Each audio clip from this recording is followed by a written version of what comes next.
এখন তৃণমূলের সাংসদ বিধায়কদেরই অনেকে বলছেন যে এই দলটার বেশি দিন টিকবে না। আর এই দলটার বেশি দিন টেকার কথাও নয়, টিকবেই বা কেন, একটু মিক্সড ফ্রাইড রাইস।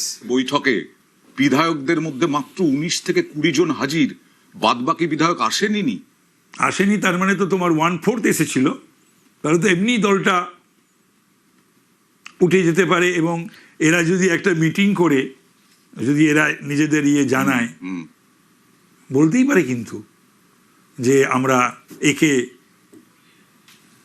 বিরোধী দলনেতা চাইছি, তাহলে তো অ্যান্টি ডিফেকশনও পড়বে না। অনেকেই বলছেন তাহলে কি বাংলা এবার মহারাষ্ট্র মডেল? যদি মহারাষ্ট্র মডেল হয় তাহলে তো দল আর দলের প্রতীক দুই হাতছাড়া হবে মমতার।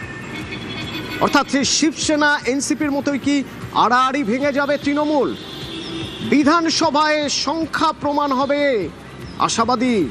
নতুন যে প্রেসার ব্লক, তারা আশাবাদী যে বিধানসভায় সংখ্যা প্রমাণ হবে, অর্থাৎ বাকি বিধায়কদের সমর্থিত চিঠি জমা পড়তে পারে আজই। বেসুরো বিধায়করা জোরালো হচ্ছে, আলাদা হয়ে তৃণমূলের দখল নেওয়ার সম্ভাবনা। আচ্ছা, তৃণমূলের শীর্ষ মহল কি টের পাচ্ছে?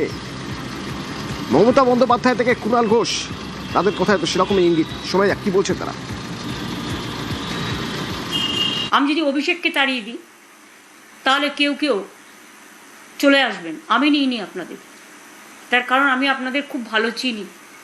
যাদের নৈতিক চরিত্রে গাফিলতি আছে ওরা আমাদের দল থেকে চলে গেছে, আমরা বেঁচে গেছি। কারণ দলটাকে আমরা নতুন করে তৈরি করব যাতে এই ধরনের লোক আর না আসে।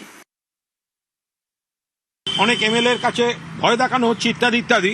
আমাদের বিশ্বাস মমতা বন্দ্যোপাধ্যায় ঢেলে সাজাবেন দলকে। তা আমরা তো একটা সময় দেবো তাকে তো তাকেও তো একটা প্রসেস চলছে। আমি বাকি বিধায়কদের হাত জোড় করে অনুরোধ করব, যারা এই ঋতব্রতর পাল্লায় পড়ছেন, আমার একটা অনুরোধ, আমরা কেউ নির্দল জিতে আসিনি, আমরা জিতে এসেছি তৃণমূল কংগ্রেসের প্রতীকে। সরাসরি আবির আছে আমার সঙ্গে। আবির, দল যে ভেঙে যাচ্ছে, দল যে ভেঙে গিয়ে সেই এনসিপি বা শিবসেনার মতো আড়াআড়ি ভেঙে যাচ্ছে, প্রেসার ব্লকে তারা বিধায়ক সংখ্যা জোগাড় করছে, আস্তে আস্তে তারা দলে ভারী হচ্ছে, এটা কি তৃণমূলের শীর্ষ নেতৃত্ব বুঝতে পারছে? অবশ্যই বুঝতে পারছে, এবং যে কারণেই গতকাল মমতা বন্দ্যোপাধ্যায় বলেওছেন যে তিনিও বড় খেলোয়াড়, তিনিও দেখিয়ে দেবেন। ফলে যে চাপের যে রাজনীতি উভয় পক্ষের মধ্যে তা ইতিমধ্যেই শুরু হয়ে গিয়েছে, এবং একে অপরকে 1 ইঞ্চি জমি ছাড়তে রাজি নয়। কিন্তু এক্ষেত্রে দাঁড়িয়ে হচ্ছে যে বিজ্ঞান কথা বলবে এবং এক্ষেত্রে সংখ্যা কথা বলবে। ফলে যে দলের তরফ থেকে বা যারাই দাবি করুক না কেন, যারা যত বেশি সংখ্যক নাম্বার নিয়ে বিধানসভার অধ্যক্ষের কাছে যাবেন তারা সেটিকে বজায় রাখতে পারবেন।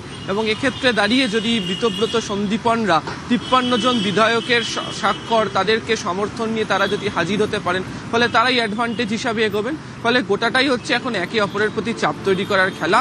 প্রতিপক্ষকে একে অপরের বিরুদ্ধে এমন কৌশল নিয়ে তারা হাজির হচ্ছেন যাতে দুপক্ষই কোনোভাবে বুঝতে না পারেন।